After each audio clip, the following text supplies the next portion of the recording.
What is up, people? Welcome back. So gold is heading for the biggest weekly increase since July 2020 as the war intensified in Ukraine. Last month, Citigroup and Goldman Sachs increased the short-term bullion forecast that prices would hit 2100 by the end of 2022. But I think it's going to hit 2100 before the end of June. And trust me, the analysts at Citigroup and Goldman Sachs ain't using smart money in ICT concepts. You have to start getting into the habit of thinking like an investor, and investors currently assessing the economic fallout of this Eastern European misery because it's disrupting the flow of energy, grains and metals. So pretty much every single group is covered in the commodities market, and guess what? Gold is traded on the commodities market under metals, precious metals. If you look at the trends of raw materials, which are traded on the commodities market, you can see that some of the commodities are up 40% at the first week of March. Now, if you look at the bigger picture, the Bloomberg Commodities Index is an excellent way to represent how much the commodities are up since last year. Some of the commodities are up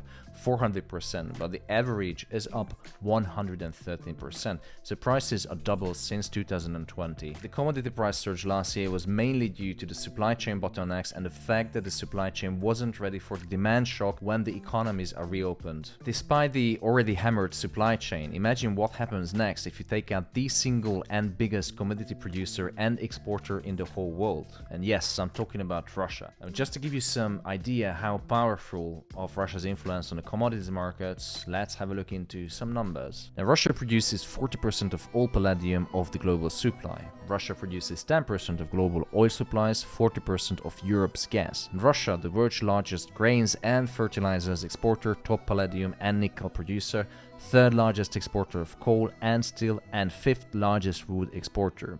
The fertilizers are used in agriculture, and to produce fertilizer you need gas. And guess what? Russia is the biggest exporter of both of the previously mentioned. So the key message of this is that the basic commodity prices are going to continue to increase. Combined with the soaring gas and fuel prices, and now that the biggest exporter and producer of the previously mentioned is now taking out, reducing supply while demand is clearly out there. This will lead to a domino effect, so everything will be more expensive, from transportation, logistics, basic food products, and then the retailers have to increase prices because by the time the product gets to the shop, it's already added 20% extra, and the cost of the price increase is going to pass on to the consumer, you and me, which creates an inflationary pressure, and that means only one thing, that gold is going to hit 2000 and 2100 pretty fucking soon.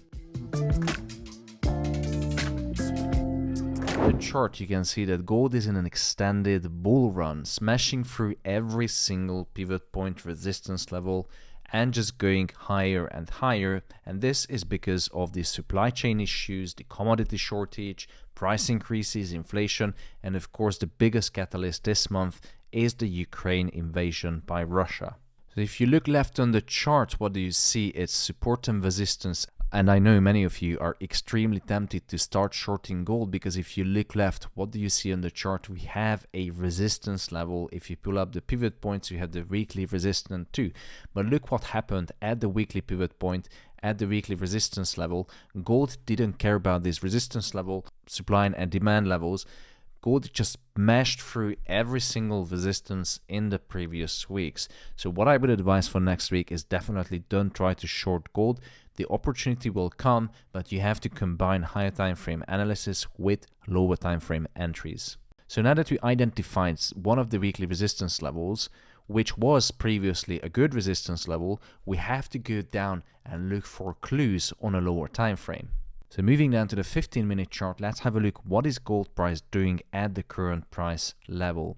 If you look at the chart, we have the weekly resistance level marked as WR2, and you can see that gold is now consolidating just below the resistance level. We have clear bottom, clear top, price is moving sideways just below the resistance level. Do you think it's a coincidence? Do you think that gold does it before it's going to fall? Absolutely fucking not. If you go back historically, because if you look left, the price from this price level at 1973 completely melted. But what happened at this level? There was no consolidation below this extreme resistance level. What happened, if I just zoom out, you can see that the one resistance level, the WR1, this one right here, if you look on the chart, what price did on the 15-minute chart, it started consolidating just below the resistance levels. So if you see that price is consolidating on a lower time frame at a higher time frame resistance level, one thing you don't want to do is start shorting, because look what happened. There is a ton of liquidity, a ton of stop losses sitting at this price level, which is an invitation for manipulation to hit the stop losses.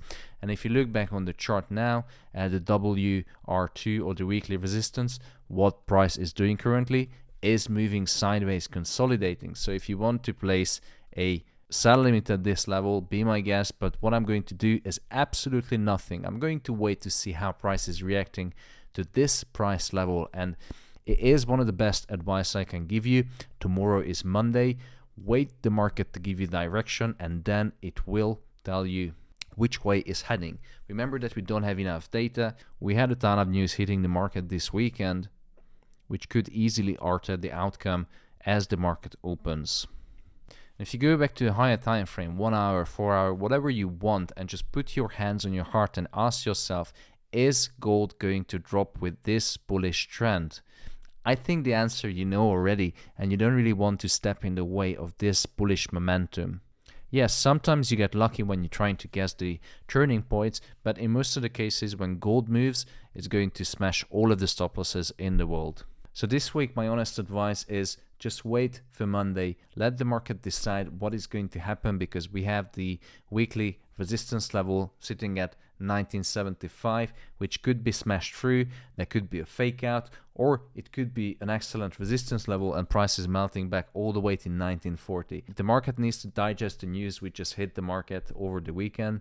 So the best advice is stay out of the market. What I can tell you as a forecast, if you follow my Telegram channel or Discord, I'm going to give you a full market breakdown on Monday, giving my analysis and forecast in charts, so you have a better idea of what is going to happen. Link in the description below. Follow me in Telegram or Discord, and I'm going to send out the full market analysis, the full gold analysis, what I would give to my members, with scenarios, exact entry points, stop losses, and take profit levels. So if you don't want to miss out, follow me and join me on Telegram or Discord. Link in the description below. See you tomorrow. This is the Alpha FX.